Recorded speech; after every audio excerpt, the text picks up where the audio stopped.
All right, the wait is finally over. Time for the big unveiling. Our B-Movie Banter interview with Sid Haig, brought to you by Jimmy Jams of Winona. Comic books, video games, DVDs, board games, and more. Jimmy Jams has you covered.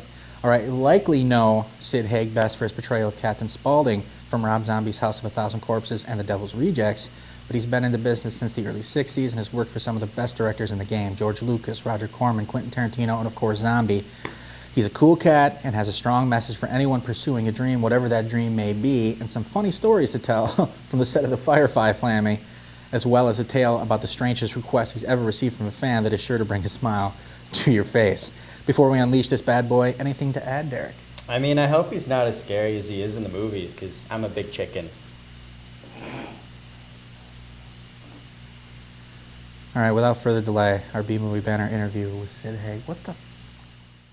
First of all, Sid Haig, thanks for joining us here today. I really appreciate it. My pleasure. All right, first of all, actors, writers, and directors who work primarily in the horror genre seem to be, I don't know if it's more comfortable or appreciative of their fans than others in Hollywood, but they appear to be more at ease and welcoming of interaction with their fans. As someone who travels and partakes in horror conventions like you were just talking about and whatnot, can you elaborate on that a bit, or am I way off with that perception? No, it's a thing of appreciation. Okay. I mean, horror film fans are the most loyal, the most, in a lot of cases, intelligent in terms of what it is that they consider a good horror film. Mm-hmm. And when they come to you with the kind of energy and excitement that they have, it just, it makes you want to give back to them. Mm-hmm. You know, I'd asked this of Kane Hodder last October, and I have to ask you the same question because I have a feeling you may have him beat with the Firefly family fans out there. What is the strangest request you've ever gotten from a fan? Can you tell us? Is this a G-rated thing or what? If there's any colorful language, we can take care of that, but I'm interested to hear the story. Okay, well, I was doing a convention, and this guy said, I've got a friend of mine on the phone. She can't be here. She's at work or whatever. Mm-hmm. Just talk to her. And so I said, all right. And he said, say that line about I'd love to bite you in the rear. Okay. So I did. I wish I'd bite you on the ass, take lockjaw, and have you drag me to death. She just started laughing. Everything was fine. But time goes by, and about an hour or so later, this girl shows up at my table, and she said, well, I'm here. I said, well, so am I. She goes, are you going to do it? I said, do what? She said, bite me on the ass. I said, no, I don't think so. She said, well, okay, will you sign it? And I said, yeah, okay, I've signed it. I've signed more butts and boobs than I think anybody. I don't know what the fascination with that is, having a clown sign your butt. But, oh well. Yeah. You hadn't done a film for 5 years when Quentin Tarantino contacted you to play a judge in Jackie Brown. What was your reaction to getting a call out of the blue like that after all those years from a guy who was coming off of Reservoir Dogs and Pulp Fiction? Well, I was really shocked because, first of all, he called me at home. Mm-hmm. How he got my home phone number, I'll never know. But I guess when you're Tarantino, it's like you're in the CIA. Give me Sid Haig, boom, done. And he called and said, I get it. You don't want to do any more stupid heavies. I've written a part for you in Jackie Brown, and it's a judge, and I won't take no for an answer. I said, well, okay, boss, let's do this. And that was that. And then it was another 6 years before you got the part of Captain Spaulding in House of a Thousand Corpses. Like you just talked about, you declared you didn't want to play any more heavies, and after years and years had passed, did you ever think you'd get such roles like that late in your career? I am driven, okay, or if you prefer the term insane, okay. I don't quit. I don't ever quit, okay, and that's my motto to everyone. No matter what it is that you want to do is a profession. If you have a passion for it, you cannot quit. Mm-hmm. All right, and you can't have a backup plan, because if when things get tough, you will back up, and when you do, your dream will die. So I just keep marching forward, and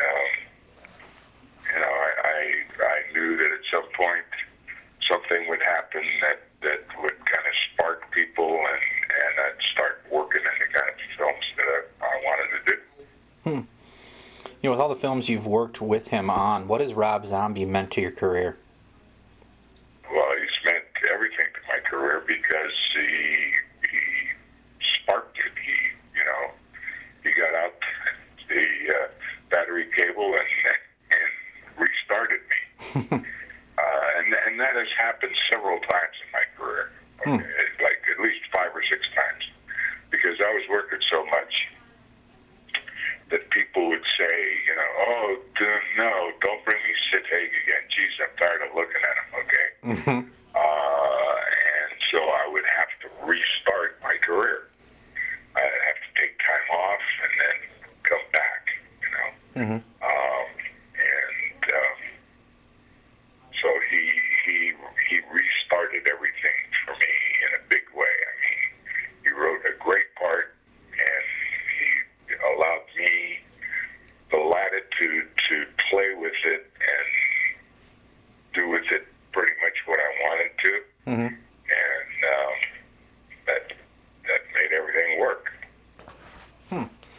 You've worked for some incredibly successful filmmakers: Jack Hill, George Lucas, Roger Corman, Quentin Tarantino, Zombie. I know you've said picking a favorite director or project you've worked on is like being asked which of your children is your favorite, but I wonder, which of those challenge you the most as an actor? The biggest challenge that I had as an actor was the Saturday morning live-action show, Jason of Star Command, because we had 5 weeks to do 15 episodes. Oh. And so it was one giant script. And the way that they were able to accomplish that was that everything that happened in a certain location, let's say the control room, okay? Mm-hmm. Everything that happened in the control room in all 15 scripts were all shot at the same time. But that meant that you had to remember which story you were doing and what was happening before and what was happening after, and so it was like you were disconnecting and connecting and disconnecting and connecting, and it was like it was crazy. It was a mental madhouse. Jeez. But we got through it, of course, because we were the #1 show on the air in that time slot for 2 years. Clearly, the Firefly family resonates to millions, but when you think about House of a Thousand Corpses, The Devil's Rejects, what appealed to you with regard to the dynamic of those characters and that family? Well, the thing that appealed to me was the fact that I could have so much fun with it. I mean, as you pointed out, I hadn't worked in years by my own choice. Mm-hmm. And I got a call from my agent one day, and he said, okay, here's the deal. I said, oh, God, what now? And he said, you go to this office and you sign a letter of non-disclosure, take the script home and read it, and if you like it, the part is yours. So I took it home and I read it, and I knew that I could just have so much fun with that part that I called the next day and I said, let's do this. And I had not actually even met Rob Zombie, okay? Until the wardrobe fitting. So When I spoke with Elizabeth Daly about The Devil's Rejects, she said that despite the intensity of the film and the subject matter, there was a lot of laughter and fun on that set. Do you have a story you can share with us as an example of the good times that was had while filming that movie? oh, God, there's just so much that I was constantly, it became my mission to surprise Rob, okay?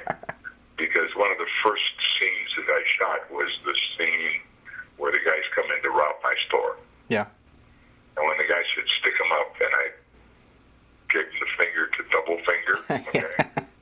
That wasn't in the script. And Rob started laughing and fell out of his chair, and it ruined the take, and we had to do it all over again. So that became my recognition. As long as I could get Rob to fall out of his chair, I knew I was on track. This is a little bit more of a long-winded question here, but I want to get your thoughts on this. I've heard you say that what makes a horror film stand out to you is realism. I've often thought that what made Christopher Nolan's Dark Knight trilogy so epic was that he took a ridiculous premise like a man dressed as a bat fighting crime, but he approached it seriously so it played with dramatic intensity. Rob Zombie's Halloween reimaginings aside, that typically hasn't been the case in horror slasher franchises like Friday the 13th or Halloween or A Nightmare on Elm Street. Do you think that if someone were to approach a continuing story for one of those big three but took it seriously, we could have a horror epic? Oh, yeah, sure. I mean, if we hadn't gotten killed off, you could take The Devil's Rejects and move that on forever. Mm-hmm. And the thing that was, of course, so crazy about the Devil's Rejects was here are these three sociopaths just causing havoc every place they went. But by the end of the film, the audience was on our side. Right. Because the cops were worse than we were. Right. And you could turn those three characters into anti-heroes easily. All right, so what's on the horizon for you? Conventions, films, when and where will we see Sid Haig pop up again? I'm popping up all over the place. I did a music video for Twisted. All right. And it was at the end of the video, a pop-up came up and said to be continued. So I'm doing another part of that same video in November. I have a film called High on the Hog, which is getting prepped for release. And the thing that was so cool about that was that as we were shooting, I recognized the fact that the crew was young, but they were energetic and they wanted to do a really great job and they were enthusiastic. They were young film students and theater arts majors, and the problem was they really didn't know what their job was. And so I went to the executive producer, and Kevin Lockhart, and I said, Kevin, you need to get a producer in here who's got some organizational skills that can teach these people what it is they need to do. Mm-hmm. And he looked at me straight in the eye and said, well, will you do it? And I said, well, you have my agent's phone number. So he called, and the next day I was the producer, one of the producers. And I had a massive, 2.5-hour meeting with all the department heads, told everybody what it was that they had to do, how to do it, how to make a plot that was sensible, that would carry them through the film. And if they got into trouble and needed some help, who they should go to, because there was a lot of duplication of effort, stuff like that, and things always get screwed up when that happens. Mm-hmm. And the next day it was like we had a new crew because they had the desire to do a good job, and now they had the knowledge of how to make that happen, and they did, and they made it happen. That's very cool. Well, hey, I really appreciate you taking some time to talk to me today. I hope you're able to get some rest after the convention, and you take care. Yeah, you too. Thank you. All right, thanks.